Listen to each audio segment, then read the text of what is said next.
और भूमि माता को प्रणाम क्यों किया जाता है? प्रणाम इसलिए किया जाता है कि हे भूमि माता, आज की कथा में मेरा जो मन है कहीं भटके ना, पूरी तरह एकत्रित होकर एक जगह ही रहे।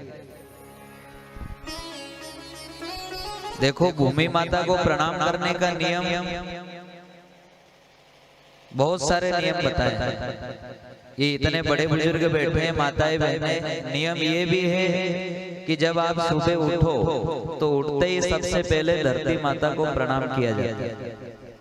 करते हैं कि नहीं करते प्रणाम? अभी तो नहीं करे, लेकिन ये जो पुराने बड़े बुजुर्ग हैं ये सब करते हैं। सुबह उठते ही सबसे पहले धरती माता को प्रणाम करते हैं। क्यों प्रणाम करते हैं धरती माता को? तो साधु संत का मानना है कि पहला तो इसलिए प्रणाम करते हैं कि धरती हमारी माँ है, और जैसे हम उठते हैं तो हमारी लात, तो वो क्या हो जाता है? दोष हो जाता है। फिरना तो पृथ्वी पर ही है, लेकिन सुबह उठते ही सबसे पहले हम पांव रखते हैं तो पहले प्रणाम करो, हे मैया ये दोष मेरे से हुआ है, इसलिए ये पहला प्रणाम। फिर दूसरा प्रणाम इसलिए करना चाहिए धरती माता को ऐसे 2 बार। क्यों प्रणाम करना चाहिए? इसलिए प्रणाम करना चाहिए कि इस धरती पर जितने भी साधु संत है, गुणी जन है, तपस्वी है, साधक है, सती है, मैं नहीं जानता कि यहाँ साधु कौन है, सती कौन है। कोई कह सकता है कि ये असली साधु है कि नकली साधु है, लेकिन इस पृथ्वी पर कहीं न कहीं तो असली सती होगी, इस पृथ्वी पर कहीं न कहीं तो असली साधु होगा। इसलिए इस पृथ्वी को प्रणाम करना कि इस पृथ्वी पर जो भी साधु संत है, गुणी जन है, साधक है, सती है, उन सब के चरणों में हम प्रणाम करते हैं कि आपकी कृपा हम सबके ऊपर बरसती रहे। इसलिए धरती माता को प्रणाम करना चाहिए।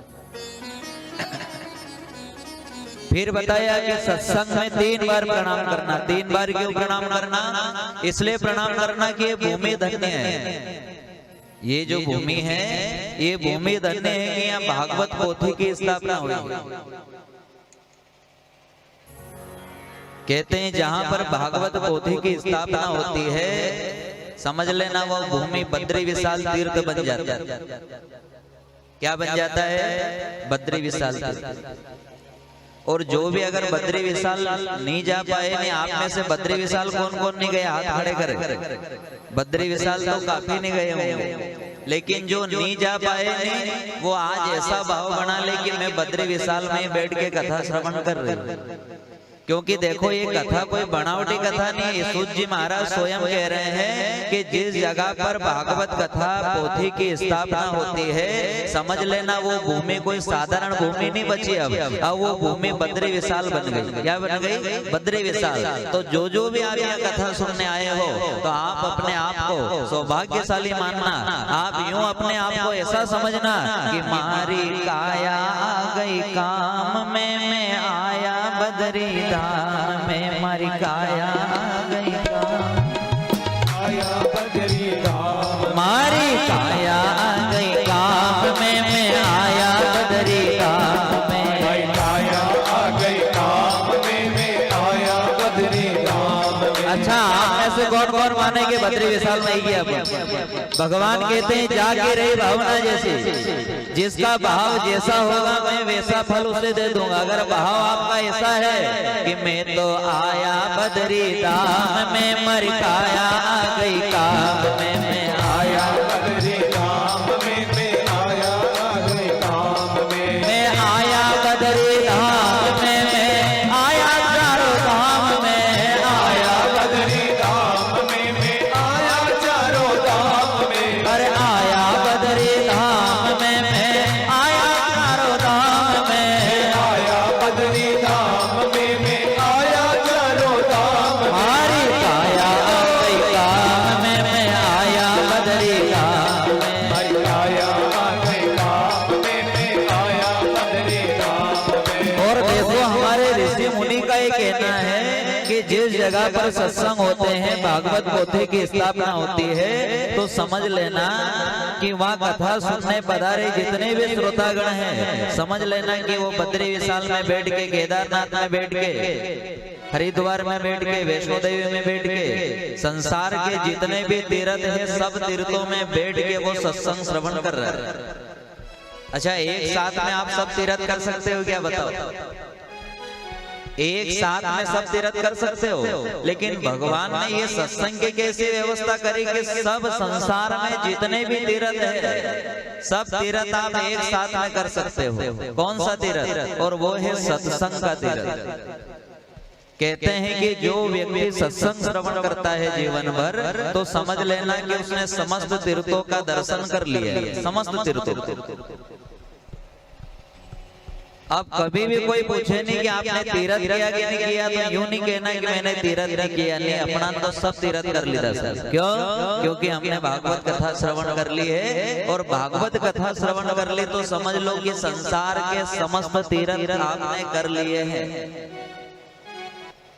यहाँ श्री सूत जी महाराज स्वयं कह रहे 28,000 ऋषियों से कि जिस गांव में भागवत पोथी की स्थापना होती है तो समझ लेना कि भगवान ने घर बैठा तीर्थ आपके गांव में भेज दिया है, घर बैठा। अब वो आपके हाथ में है कि यहाँ आके डुबकी लगा लो कि मारी काया आ गई काम में, मैं आया बदरी धाम में, मारी काया आ गई काम में, मैं आया बदरी धाम में, मैं आया बदरी धाम में, मैं आया चारों धाम में, आया बदरी धाम में, मैं आया चारों धाम में, मारी काया आ गई काम में, मैं आया बदरी धाम में, मारी काया आ गई काम में, मैं आया बदरी धाम में। भाव से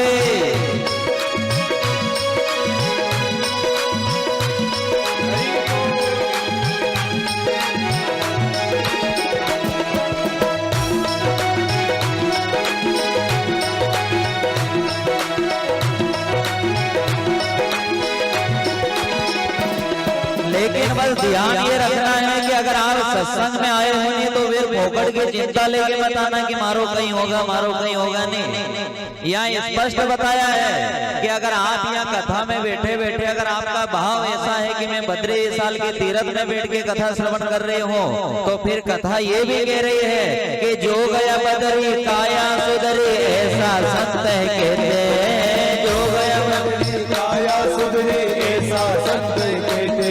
अरे जो गया बदरी काया सुधरी, ऐसा संत कहते, जो गया बदरी काया सुधरी, ऐसा संत कहते।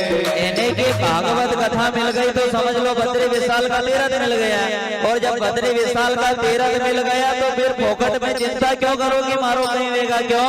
क्योंकि जो गया बदरी काया सुधरी, ऐसा संत कहते, जो गया बदरी काया सुधरी, ऐसा संत कहते। तुम्हारी काया आ गई काम में, मैं आया बदरी धाम में, मेरी काया आ गई काम में, मैं आया बदरी धाम में, मेरी काया आ गई काम में, मैं आया बदरी धाम में, मेरी काया आ गई काम में, मैं आया बदरी धाम में।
सिर्फ भागवत पोथी ही ऐसी है जहाँ पर स्थापना होती है तो समस्त तीर्थों का वास होता है, सिर्फ भागवत कथा। अब भागवत कथा की महिमा इतनी क्यों है? इसलिए महिमा है कि भागवत कथा का जन्म बद्री विशाल में हुआ। कहाँ हुआ है? भागवत कथा की रचना कहाँ हुई है? बद्री विशाल की पहाड़ों में।